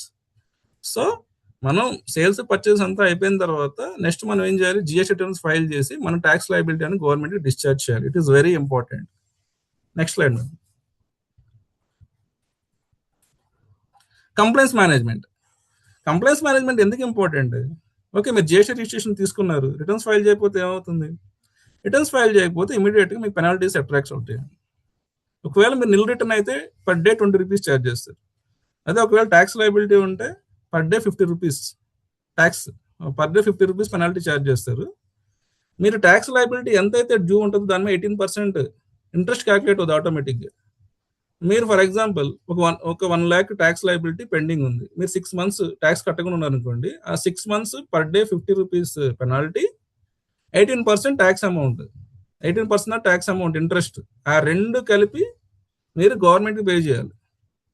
Okay, ఆ తర్వాత మనం ఏదైతే సప్లైస్ చేసామో దాని మీద with in 180 days payment receive చేసుకున్నా లేదా కన్ఫర్మ్ చేసుకోవాలి. పేమెంట్ అనేది వస్తుందా లేదా కన్ఫర్మ్ చేసుకోవాలి. మనం తీసుకుని ఇన్పుట్ ట్యాక్స్ క్రెడిట్ ఏదైతే ఉందో అది ఎలిజిబుల్ చూసుకోవాలి. ఆ తర్వాత ఇంకా documentation is very important. Maintaining the books of the accounts and require the documents for the time limit 6 years అనేది డాక్యుమెంట్స్ మెన్షన్ చేయాలి. సో అసలు ఇది కాకుండా జిఎస్టీలో హ్యూజ్ పెనాల్టీస్ ఎప్పుడు పడతాయి అని అంటే, నువ్వు ఈ ఈవే బిల్లు, ఈ ఫేక్ ఇన్వాయిస్ జనరేట్ చేస్తున్నారు కదా, మీకు ట్యాక్స్ ఇన్వాయిస్తో taxable value and total invoice వాల్యూతో పాటు 200% పెనాల్టీ పడుతుంది. 200% పెనాల్టీ పడుతుంది. మీరు ఫేక్ ఇన్వాయిస్ జనరేట్ చేశారు అనుకోండి ₹1,00,000, మీకు పెనాల్టీ ఎంత పడుతుంది తెలుసా? 200% పడుతుంది, అంటే 2 lakhs పెనాల్టీ పడుతుంది. ట్యాక్స్ ఇన్వాయిస్ ఇవన్నీ జనరేట్ చేయకపోతే మీకు ఫేక్ ట్రాన్సాక్షన్స్ ఏమైనా చేస్తే పెనాల్టీస్ ఆర్ వెరీ హై. ఇమీడియట్గా జిఎస్టీ రిజిస్ట్రేషన్ క్యాన్సిల్ అయిపోతుంది. Okay, first focus on the GST registration and GST compliance is very important. GST indirect taxes లో మెయిన్ థింగ్ ఏంటంటే మనం బిజినెస్ కి మ్యాప్ అయ్యే విధంగా మనం జిఎస్టీ రిజిస్ట్రేషన్ తీసుకుని దాన్ని మనం కంప్లైన్స్ అనేది ఫాలో అవ్వాలండి. ఓకే, ఫైనల్గా మీకు ఏమర్థమైంది ఈ సెషన్ నుంచి? ఫస్ట్ జిఎస్టీ అనేది ఇండైరెక్ట్ ట్యాక్స్. ఇండైరెక్ట్ ట్యాక్స్ అనే దగ్గర ఏంటంటే లయబిలిటీ అనేది ఎండ్ కన్జ్యూమర్ మీద ఉంటుంది, కానీ డిశ్చార్జ్ అనేది ఎవరైతే supplier of the service or goods ఉన్నారో వాళ్ళు డిశ్చార్జ్ చేస్తారు. ఆ తర్వాత మనం జిఎస్టీ రిజిస్ట్రేషన్ తీసుకున్నాం. ఆ జిఎస్టీ రిజిస్ట్రేషన్ తీసుకున్న తర్వాత whether it is interstate supplier intrastate supplier, ఎందుకు మనం ప్లేస్ ఆఫ్ సప్లైని డిఫైన్ చేసుకునే ఏ జిఎస్టీ అప్లికబుల్ అవుతుందో తెలుస్తుంది. అక్కడ డిసైడ్ చేసాం. ఆ తర్వాత నువ్వు సేల్స్ చేస్తే సేల్స్కి ఏం కంప్లైంట్స్ మీట్ అవ్వాలి? నువ్వు ట్యాక్స్ ఇన్వాయిస్ జనరేట్ చేయాలి, ఏవే బిల్ జనరేట్ చేయాలి, సేల్స్కి సంబంధించిన జిఎస్టీఆర్ 1 రిటర్న్ ఫైల్ చేయాలి. అదేవిధంగా తర్వాత పర్చేజెస్ ఉన్నాయి. పర్చేజెస్కి వచ్చేటప్పటికి జిఎస్టీఆర్ 3 రిటర్న్ ఫైల్ చేయాలి. ఆ పర్చేజెస్కి వచ్చే ట్యాక్స్ ఇన్వాయిస్ రిసీవ్ చేస్తున్నావో లేదో చూసుకోవాలి. Okay, HSN codes, service accounting codes ఎందుకు ఇంపార్టెంటో చూసుకోవాలి. ఆ తర్వాత కంప్లైంట్స్ మీట్ అవుతుందో లేదో చూసుకోవాలి. జిఎస్టీ రిటర్న్స్ ఇన్ టైంలో ఫైల్ చేస్తున్నావో లేదో చూసుకోవాలి. జిఎస్టీఆర్ 1 రిటర్న్ 11th లోపల ఫైల్ చేయాలి, జిఎస్టీఆర్ 3 20th లోపల ఫైల్ చేయాలి. ముఖ్యంగా మనకి ఎందుకు ఇంపార్టెంట్ అని అంటే మనం ఎక్కడైనా సరే బయట జిఎస్టీ పే చేస్తున్నప్పుడు అది వ్యాలిడా కాదో చూసుకోండి. జిఎస్టీ రిజిస్ట్రేషన్ వాడు మనం జిఎస్టీ పే చేసే రూపీ గవర్నమెంట్కి వెళ్తుందో లేదో చూసుకోండి. Okay, thank you for the opportunity. This is the information from my side.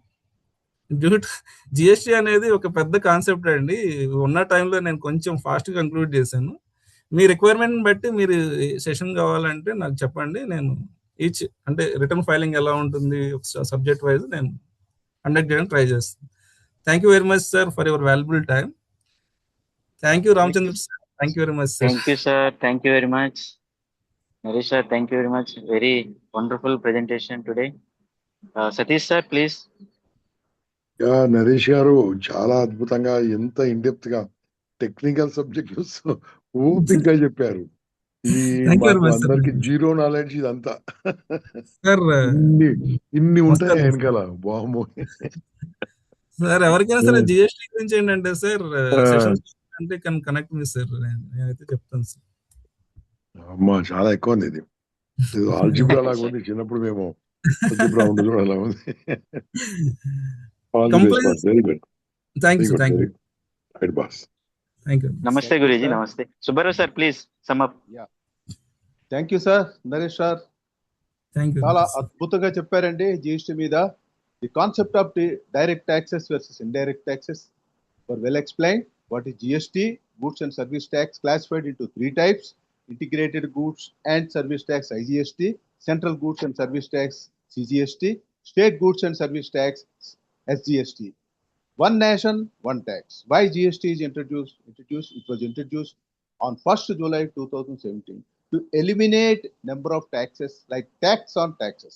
GST రాకపోవడం సినారియో ఎలా ఉండేది, జిఎస్టీ వచ్చిన తర్వాత సినారియో ఎలాగ ఉండేది చాలా బాగా ఎక్స్ప్లెయిన్ చేశారు. తర్వాత ప్రివైలింగ్ జిఎస్టీ స్లాబ్స్ ఎక్స్ప్లెయిన్ చేశారు. GST registration is mandatory and 20 lakhs turn over అయిన తర్వాత ఖచ్చితంగా జిఎస్టీ రిజిస్ట్రేషన్ తీసుకోవాలి. And it is a 5-digit number. So all the points of GST were well explained, sir. We are very much thankful to you. Thank you, sir. Thank you sir. Now question and answers ఏమైనా ఉంటే తీసుకుందాం sir.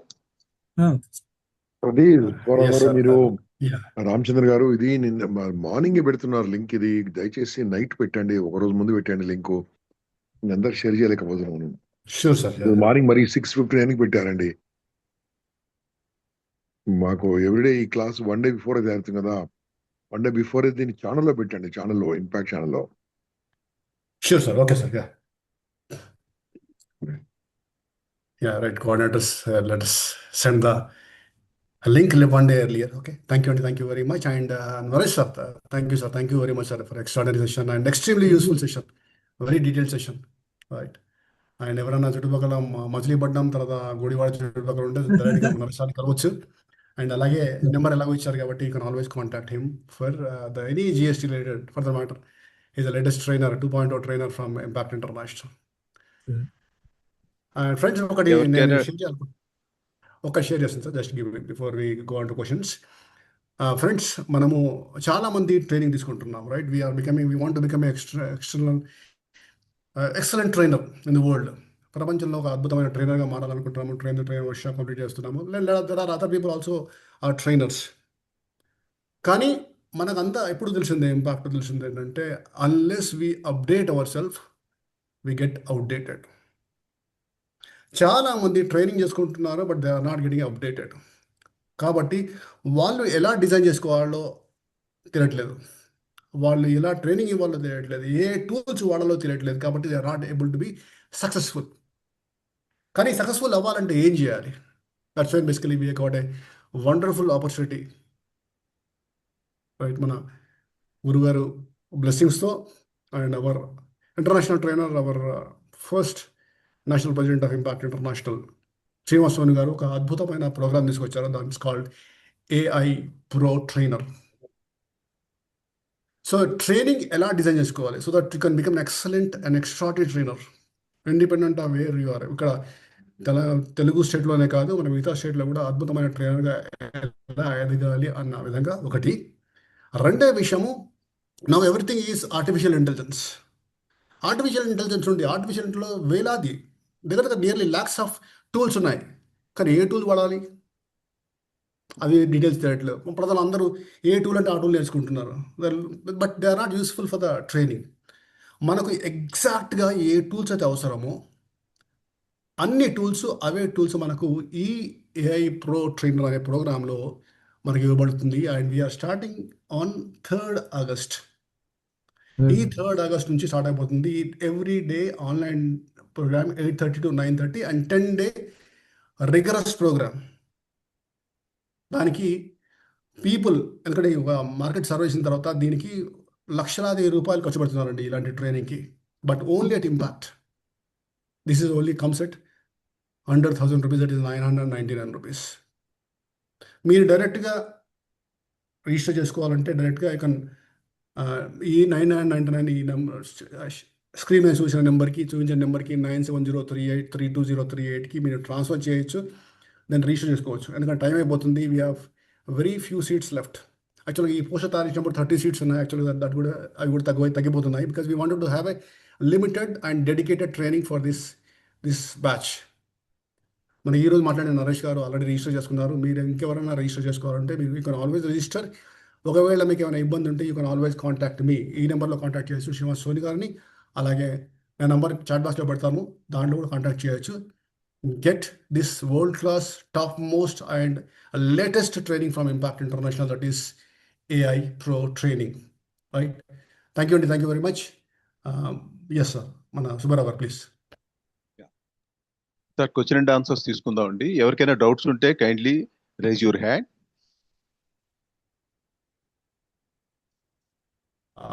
One other important thing which I forgot to mention, ఈ రోజు సాయంకాలము మనకు ఎవరికైతే ఇంకా ఏమైనా డౌట్స్ ఉన్నాయంటే ఈ ట్రైనింగ్ గురించి ఏముంటుంది తెలుసుకోవాలి, ఇంకొంచెం విషయాలు తెలుసుకోవాలంటే మీరు ఈరోజు ఓరియంటేషన్ ఉంటుంది. ఒక ఓరియంటేషన్ యొక్క లింక్ కూడా నేను పంపిస్తాను గ్రూప్స్లో, రైట్? దాంట్లో మీరు జాయిన్ అవ్వచ్చు. అదేవిధంగా నేను ఈ ఏదైతే మిగతా వాళ్ళు ఇంట్రెస్ట్ ఉన్న వాళ్ళు అయితే జాయిన్ అవుతున్నారో ఆ గ్రూప్ లింక్ నేను ఇక్కడ వాట్సాప్ లింక్ ఇక్కడ పెడతాను, దాంట్లో మీరు జాయిన్ అవ్వచ్చు. ఓకే, థ్యాంక్ యూ అండి. Thank you sir. Please sir members ఎవరికైనా సరే డౌట్స్ ఉంటే kindly raise your hand.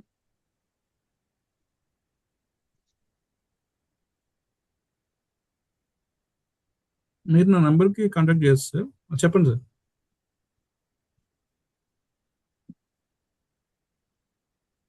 Sir నమస్తే, శ్రీధర్ సార్. చెప్పండి సార్. ఒక కస్టమర్గా నేను ఒక డౌట్ ఉంది. చెప్పండి. నాకు మీరు అన్నట్లు అంటే జిఎస్టి బిల్స్ ఇవ్వట్లేదు. బట్ జిఎస్టి చార్జ్ చేస్తున్నారు. నేను voice is not clear sir. ప్రశ్నించలేను, కానీ కంప్లైంట్ చేయాలి. వాయిస్ బ్రేక్ అవుతుంది సార్. సార్ కస్టమర్గా నాకు ఇన్వాయిస్ ఇవ్వట్లేదు సార్. ఇన్వాయిస్ ఇవ్వనప్పుడు నేను అతన్ని ఎదిరించలేను. ఫస్ట్ జిఎస్టీ రిజిస్ట్రేషన్ ఉంది సార్ అండి, ఉంది, ఉన్నప్పుడు మ్యాండేటరీగా ఇవ్వాలి సార్. ఇవ్వాలి, అది ఐ నో, బట్ నాకు పర్సనల్ రిలేషన్స్ ఉంటాయి. పర్సనల్ రిలేషన్స్ ఉంటే మీరు జిఎస్టీ ఏదైతే కట్టారో ఆ ట్యాక్స్ కోల్పోవాల్సి ఉంటుంది సార్. సో వితౌట్ ప్రూఫ్ నేను పోయి కంప్లైంట్ చేయలేను, అంతే కదా సార్? వితౌట్ ప్రూఫ్ ఏం కంప్లైంట్ ఏం చేయవసరం లేదు. జిఎస్టీ రిజిస్ట్రేషన్ ఉంది, ఏం అవసరం లేదు. మీరు అక్కడ సైట్ లోకి వెళ్ళి లొకేట్ జిఎస్టీ ఆఫీస్ అంటే వస్తుంది. సార్ జిఎస్టీ రిజిస్ట్రేషన్ ఉంది, నాకు ఇన్వాయిస్ ఇవ్వట్లేదు అంటే వాళ్ళే వచ్చి కలెక్ట్ చేస్తారు, ఏం పర్లేదు. Right sir. Thank you.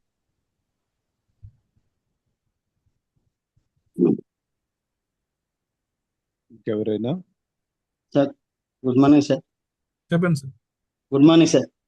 చెప్పండి సార్. చెప్పండి. చాలా వాల్యుబుల్ సెషన్ ఎక్స్ప్లెయిన్ చేశారు సార్. ఈ మనం ఏదైనా పర్చేజ్ చేస్తుంటే మనకి ఈ జిఎస్టీ మీద నాలెడ్జ్ ఉంటే మనం వాళ్ళు ఇచ్చే బిల్లు చూసి మనం ఐడెంటిఫై చేయొచ్చు. అది చాలా నెసెసిటీ సార్. నా డౌట్ ఏంటంటే ఇప్పుడు ఏబిసి ఉంది సార్. ఏ అనేది ఒక మ్యానుఫ్యాక్చరర్ సార్. ఏ అనేది 100 రూపీస్ కి బికి ప్రోడక్ట్ అమ్మాడు. 100 రూపీస్ మీద జిఎస్టీ 18% వేసి 118 కి అమ్మాడు సార్. బి నుంచి మళ్ళీ సికి సేల్ చేస్తారు సార్. అట్లాంటప్పుడు 118 మీద బి సేల్ చేస్తే అప్పుడు డబుల్ ట్యాక్స్. ఏ 100 రూపీస్ మీద ఆల్రెడీ ట్యాక్స్ పే చేసాము. 118 మీద బి నుంచి సికి వెళ్ళినప్పుడు మళ్ళీ 118 మీద ఛార్జ్ చేస్తే అది డబుల్ ట్యాక్స్ అవుతుంది కదా, ఇన్పుట్ ట్యాక్స్ ఏమైనా దీన్ని చిన్న అండర్స్టూడ్ యువర్ క్వశ్చన్. ఇక్కడ ఏబిసి ముగ్గురు ఉన్నారు కదా, ఈ ముగ్గురులో ఏ నుంచి బికి మీరు చెప్పినట్టు 18% వేస్తే 118 అయింది, అగ్రి. బికి ఇది పర్చేజ్. ఆ 18 రూపీస్ ఏదైతే ఉందో అతనికి అది ఇన్పుట్ ట్యాక్స్ రేట్ ఆల్రెడీ వస్తుంది. ఓకే, బికి ఆల్రెడీ 18 రూపీస్ ట్యాక్స్ పే చేశాడు. ఆ 18 రూపీస్ ఆయనకి ఇన్పుట్ ట్యాక్స్ రేట్ వస్తుంది, ఇది పర్చేజ్. ఆయన సికి అమ్మేటప్పుడు ఆ 100 రూపీస్ ఏదైతే ఉందో దాని మీద అతను మార్జిన్, ఫర్ ఎగ్జాంపుల్ అతను మార్జిన్ 10 రూపీస్ అనుకుందాం. మార్జిన్ లేకుండా నమ్మరు కదా, 10% వేసుకుని 110 రూపీస్ మీద మళ్ళీ 18% వేస్తాడు. 110 రూపీస్ 18% వేస్తే అది ఒక 21 రూపీస్ 20 రూపీస్ వచ్చింది అనుకోండి. అప్పుడు మీరు సి నుంచి 21 రూపీస్ కలెక్ట్ చేశారు కదా ట్యాక్స్. 21 రూపీస్ కలెక్ట్ చేసి ఆల్రెడీ 18 రూపీస్ మీరు పే చేశారు. ఎవరికి? ఏకి. అయ్యి ఆల్రెడీ గవర్నమెంట్ డిశ్చార్జ్ చేసింది. సో ఈ సెట్ ఆఫ్ చేసి రిమైనింగ్ 3 రూపీసే మీరు గవర్నమెంట్ పే చేస్తారు. క్యాస్కేడింగ్ ఎఫెక్ట్ ఎక్కడ ఉండదండి.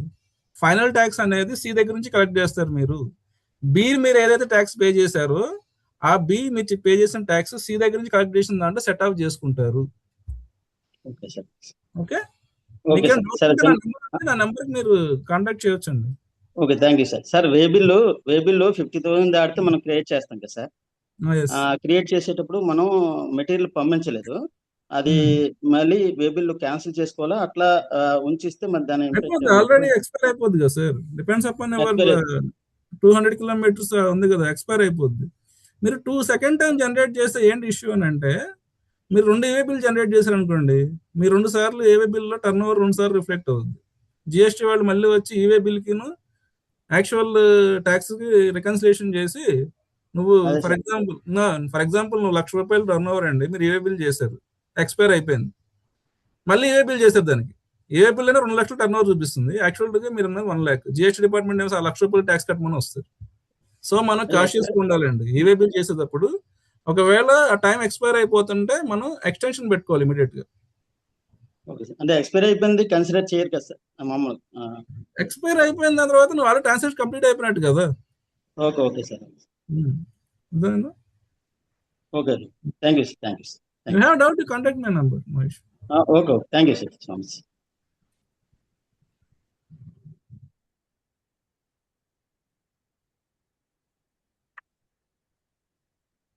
ఎవరైనా డౌట్స్ ఉంటే అడుగు.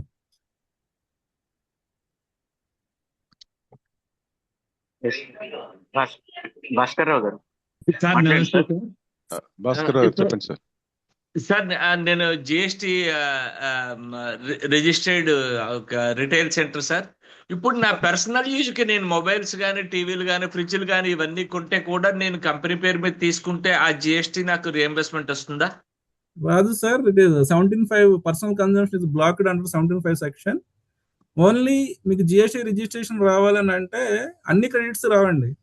కొన్ని క్రెడిట్స్ ని 17(5) సెక్షన్ లో బ్లాక్డ్ క్రెడిట్స్ అని పెట్టారు. అందులో మెయిన్ గా రాయింది పర్సనల్ కన్జంప్షన్ వాడుకునే వస్తువులు ఏవి రావు. కార్లు, టీవీలు, ఫ్రిడ్జ్లు ఏవైతే ఉన్నాయో, మీరు ఏదైతే కార్లు అయితే రాదు. మీరు చెప్పిన మొబైల్స్, టీవీలు, ఫ్రిడ్జ్లు ఏదైతే ఉందో అది మీ బిజినెస్ లో వాడుకుంటే వస్తుంది 100%. మనం పర్చేజ్ చేసినప్పుడు మనం పే చేసిన జిఎస్టి తర్వాత ఇన్పుట్ లో మనకి రాకుంటే వాళ్ళు సబ్మిట్ చేయట్లేదు. జిఎస్టీ నెంబర్ ఇస్తారు కదా సార్, మీరు జిఎస్టీ నెంబర్ ఇస్తారు. మీరు ఇప్పుడు ఏంటి, మీకు ఎల్జీ వాళ్ళు మీకు ఒక ఫ్రిడ్జ్ అమ్మారండి. ఎల్జీ వాళ్ళకి మీరు జిఎస్టీ నెంబర్ ఇచ్చి సెల్లర్ కింద మీ జిఎస్టీ నెంబర్ ఎంటర్ చేస్తారు. వాళ్ళు GSTR-1 ఫైల్ చేస్తారు. GSTR-1 సేల్ ఫైల్ చేసినప్పుడు మీకు ఆటోమేటిక్గా GSTR-2Bలో వస్తుంది, ఈ పర్చేజెస్ లో వస్తుంది. ఈ పర్చేజ్ ఆటోమేటిక్ వచ్చినప్పుడు ఇన్పుట్ ట్యాక్స్ క్రెడిట్ వస్తుంది. మీ ఇన్పుట్ ట్యాక్స్ క్రెడిట్ మీకు ఉన్న ఆల్రెడీ ట్యాక్స్ ఇన్వాయిస్ ఉంటుంది కదా, ఆ ట్యాక్స్ ఇన్వాయిస్ అంటే మన దగ్గర కలెక్ట్ చేస్తున్నారు కానీ అది జిఎస్టీ కలెక్ట్ చేసి అది ఫేక్ ఇన్వాయిస్ గా అవుతుంది. వాళ్ళు గవర్నమెంట్ ట్యాక్స్ కట్టట్లేదు, మనకి ఇన్పుట్ రావట్లేదు. అప్పుడు ఏం చేయాలి? అప్పుడు ఏం చేయాలంటే పక్కన జిఎస్టీ డిపార్ట్మెంట్ ఆఫీస్ లో కంప్లైంట్ చేయండి. Okay, thank you. Ramya garu unmute చేసుకోండి మేడం.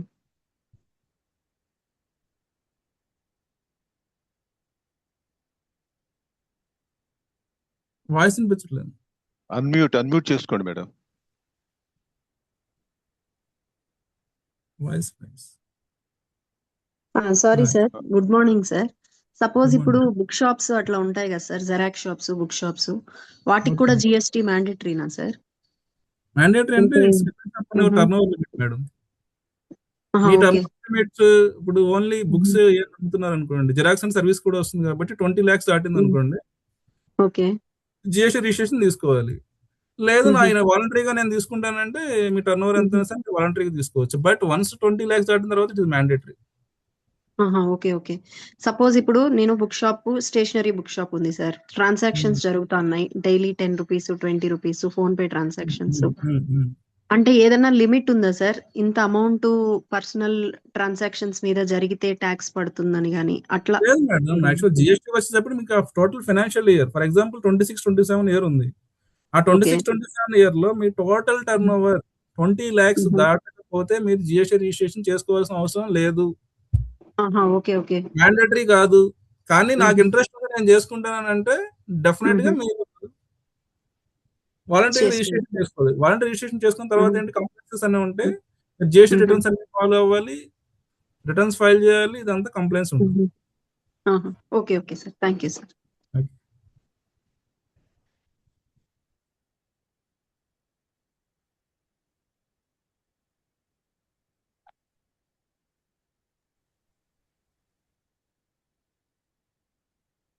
ఎవరికైనా డౌట్స్ ఉన్నాయండి? సార్ సతీష్ గారు. ఓకే, థ్యాంక్ యూ నరేష్ గారు ఫర్ యువర్ వండర్ఫుల్ ప్రజెంటేషన్. చాలా చక్కగా, ఇంకా చాలా డౌట్స్ ఉంటాయి, డీప్ సబ్జెక్ట్, బట్ ఏంటంటే కొంతవరకు clear అయింది. చాలా మీకు ఎవరన్నా పర్సనల్ గా కాంటాక్ట్ చేస్తారు. Once again me valuable time and valuable knowledge, thank you.